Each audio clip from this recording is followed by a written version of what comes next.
How can non-native speakers master English prepositions? Imagine trying to put together a puzzle with pieces that all look similar but fit in different spots.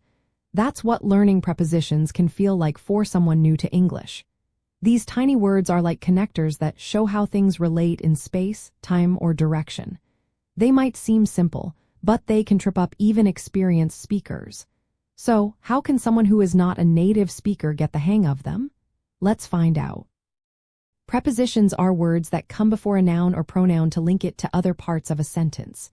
The word preposition comes from Latin, meaning placed before, which helps us remember that they usually go before nouns or pronouns. Common prepositions include in, on, at, to, from, by, with, about, between, and among. Some are just one word, while others are phrases like in front of or next to. They help us describe where something is, when it happens, or how it moves. Prepositions can be grouped by what they express. For example, on shows contact with a surface like the book is on the table. In indicates being inside something like the keys are in my pocket.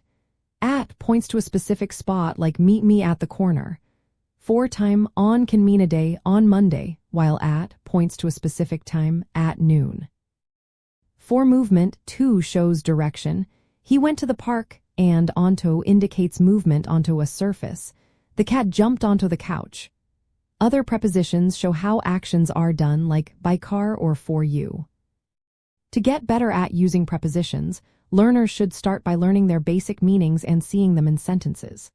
For example, in for larger spaces or periods, on for surfaces or days, at for precise points. Knowing the origin of the word preposition helps because it means placed before, so they usually come before nouns or pronouns. Practice is key.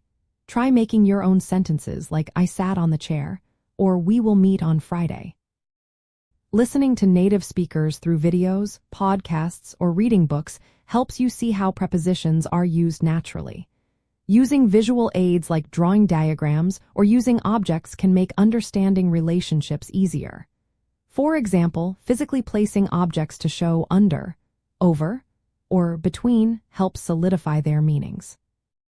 Many learners find it tricky to choose the right preposition because some are similar. For example, in, on, and at are often confused. Remember, in is used for larger spaces or months, on for surfaces or specific days, and at for exact points or times. Practice helps reduce these mistakes. Also, pay attention to fixed phrases like interested in, good at, or afraid of, which are used in set ways. Memorizing these helps you sound more natural. In a channel that explains words, origins, and sentences, each video could show the word, explain where it comes from, give clear examples, and suggest practice. For example, for between, you could say, between means in the space separating two things. It comes from Old English. For example, the dog is between the two chairs. Now, try making your own sentence with between. This way, viewers learn the meaning, see it used, and get a chance to practice. Mastering prepositions takes time and regular practice. By understanding their meanings, origins, and seeing them in real sentences, non-native speakers can become more confident. Listening, reading, and practicing with exercises help make these small words part of everyday language. Keep practicing, and soon using prepositions will feel much easier.